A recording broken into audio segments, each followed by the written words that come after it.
Hey guys, so this is the bonus video from the conversation with Chantal. If you've not watched the YouTube video on my channel, I recommend you go watch that first and then come back to this video. So now, let's resume the conversation. How has been in the office like, because the recruits, best of the best from around the world. So how has, being with those people in that environment been like? It's been overwhelming. When I first joined in, I felt a bit of not an alien. Like I was super happy to be working on that specific project with my specific skills, but meeting all these other people, like the code team, for example, I've always been like admiring their work. Like they're super intensely like into coding and computation, and I've always felt these guys are not from this planet. Like the way they do things, or the way they like do these structures and shells and like math and intense math all the time. I'm like, okay, this is another level of a design. So I've always found these like different clusters super exciting and interesting to me, specifically before when I first joined. So I really was. Just curious about what they do, looking up to what they do. We had discussions. They were also curious about the stuff that I'm doing. So they were like, how do you actually, are you coding this? Like all these After Effects messages. So this interaction, like this exchange of knowledge and different ways of doing things, that was super exciting. And it's still ongoing. Like I've always asked them things and they always ask me back things. And we also collaborate, do workshops. Like, for example, I did one with Mariana, and she's from a different cluster than I am. And we've never worked together in the company. That was the first interaction, like a professional interaction together, and it was amazing. So that's another example of how my colleagues, like interaction with your colleagues, how far they can go. And then yeah, you just have different interactions with different people, different interests, different conversations. So yeah, it's interesting. I mean, it is very exciting. I have seen a lot of people who especially have worked at a lot of places and, Yeah. got experience at, architects who are very different from each other and, places that are very different from each other tend to be able to, easily work in environments, are better at their job, because I think it's much more exposure that you get working different jobs and working at different places with different people. It just brings that versatility aspect in your personality as well. It's not just you're gaining a professional experience, you're actually growing as a person too. So that was very important, because you need to be super versatile and flexible and able to like acknowledge different teams, different mentalities, different directors, different project phases as well. That's something super intense too. So you really have to be able to juggle between phases and know exactly what's expected in each one, and just be able to maintain the right balance between different projects and different stages. So that was, I think, I was lucky to be able to go through all these projects and different studios in a sense. So I got along super quick with even the director back then who did my interview, and I worked with him for more than a year on the project. And but now I'm somewhere else. I keep moving. I'm always moving. I don't like to be stuck in one place. Even at the company, it's a massive place, so they have different clusters. So now I'm in a different cluster and with a different director. But yeah, it's just the way my personality is. I just I get along, quite versatile, but at the same time, now I think I'm in the right place again. So it's all about the moment. Just yeah. That's great. All right.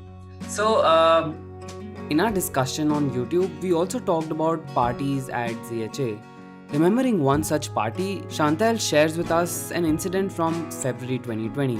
Yeah, that's an interesting one. Talking about parties, so we had this Miami opening, the 1000 Museum project. So I was able to go there in February 2020, when COVID was almost starting to get a bit of like a bad, like infamous everywhere. So I was there in Miami for the opening party, and that was really nice. And then when I came back, I was very sick. So, and it was at the same time of COVID, and I had a weird flu for like 2, 3 weeks, but I wasn't really like, I didn't have all the other symptoms. I just had a very odd flu for a long time.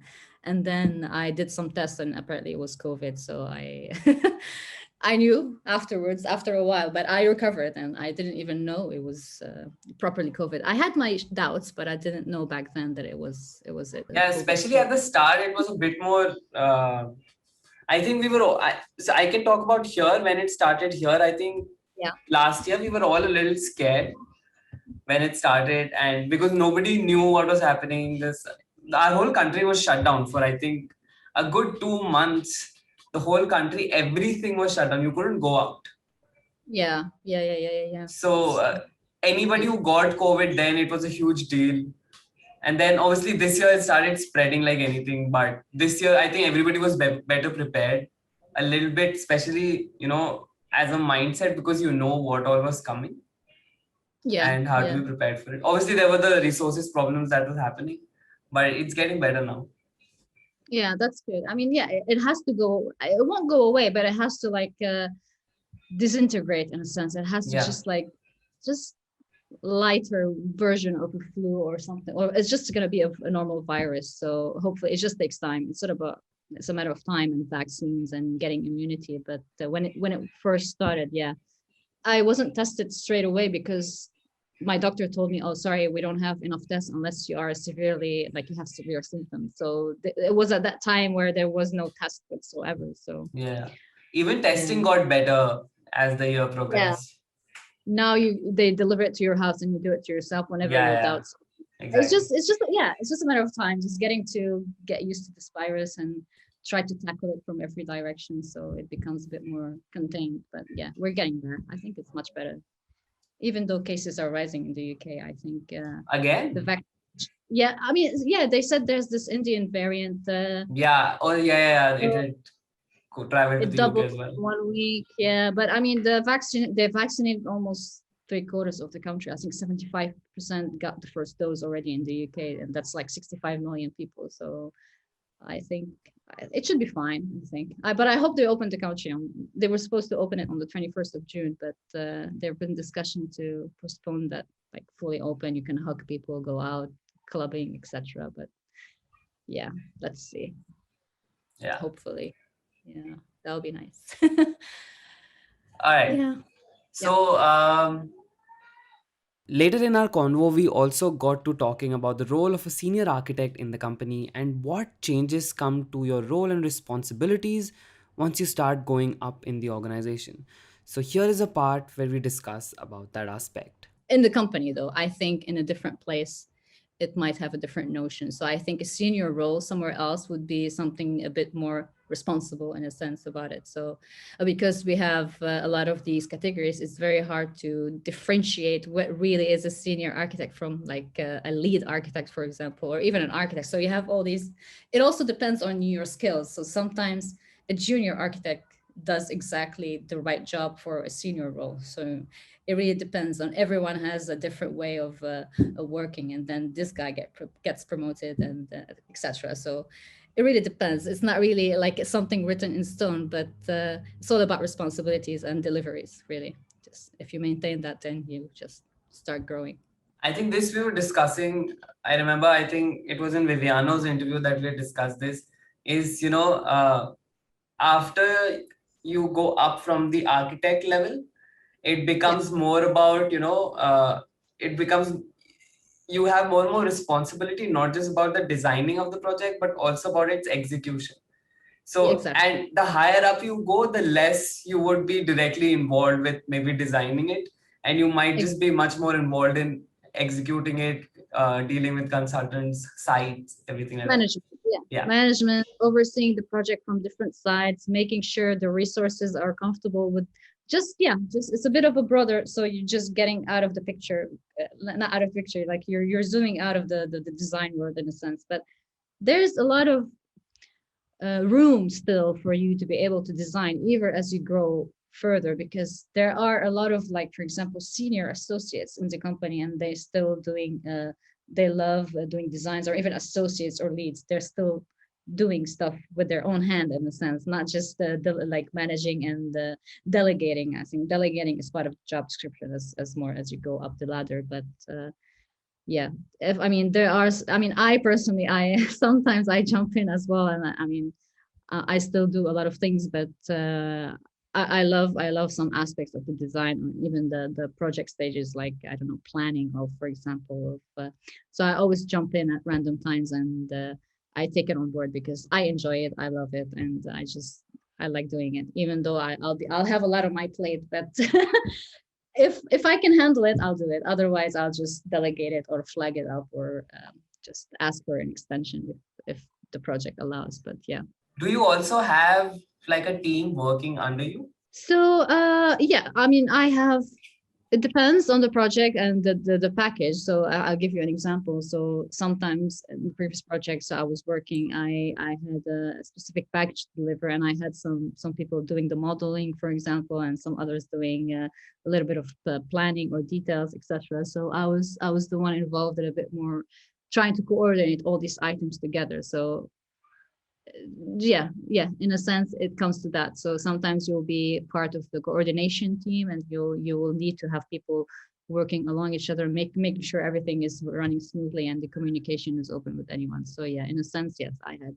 And yeah, it's still going forward, but All right. So before we end this video, I actually have some questions that people had sent through Instagram. So, okay. we'll just go through them quickly. There also, because from Instagram also, there are questions that are from people who are beginners in architecture, like just started their architecture journey through education, people who've graduated as well. So there's a little bit Yeah. of a variety that we have. Do you like Harry Potter? Oh, I love Harry Potter. Yeah, I was obsessed with Harry Potter. I watch everything twice. All the. I haven't read the books though. I'm pretty sure the Same. books were more enticing, but I've seen all the parts like more than twice. Okay, how to learn generative architecture if you have no idea or experience to go about it? I mean, So first, yeah, it's very simple. First, you start with doing a bit of research and find something that you like, and then just start doing that thing that you like based. Find the right tool to do that thing that you like. Otherwise, that's the right motivation into learning. I think if you want to learn something, you have to learn it based on your own like passion to do something, to replicate something you've seen. I know it's not the best advice, but I mean, it always starts by replicating something. Otherwise, you will never learn. Like it won't be easy. Like what will you be learning? You have to have an idea about, like you have to have an image in your head. You have to have something, a specific goal you want to achieve, or something you saw, you're like, okay, I want to do this. That's the only way you start learning. Otherwise, it just becomes too abstract and you wouldn't know where to start. So just always look for what you like and just start from there and just jump into the right tool. if you had a chance to tell us one secret about Zahadi Architects, what is it? One secret about Zaha Hadid architect. I don't want to get fired. Maybe something fun. We used to have this morning breakfast every Friday, every other Friday, but that's a bit boring. No, hold on. Let me think about something more interesting.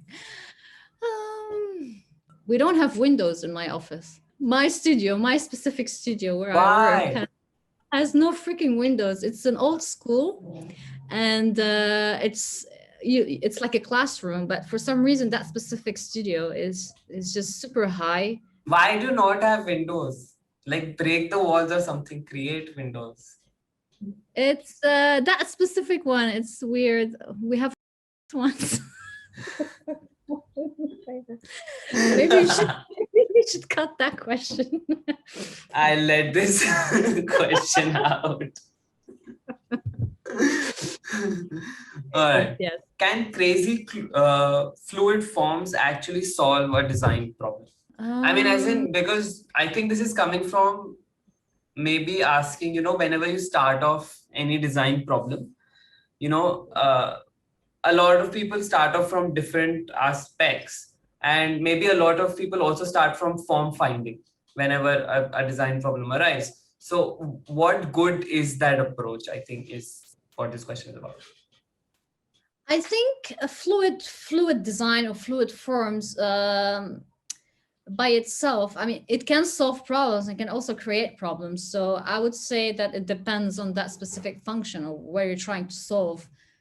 You have to apply the right design methodology. I mean, there's always also a question about the angular solution, like all these angles, there's always these dead spaces. How would you solve that? Why would you create that? I mean, there's different ways of solving like a specific negative space or like adding green. I mean, fluid forms, they're a bit less harsh in a sense than angular forms or any other type of strange form. So I would say, I mean, it will solve it because it will add a bit more dynamism. So you can create different spaces. You can bridge. You can create green spaces. You can even just make it just a fluid passage. I think there's different ways of doing it because the curve itself is actually pretty flowy, but at the same time, it creates this this motion into the space. So I personally think it can create a bit more flow motion than more problems, so than other types of design methods. So that's a very generic answer. It really depends. If you want to be specific, you have to show me an example and then I'll Yeah. tell you if fluid. Otherwise it becomes a bit too abstract, but yeah. And that was it, you guys. That was the video with Chantal. I hope you liked it. There will be more videos and more conversation like these coming up on the channel. So stay tuned.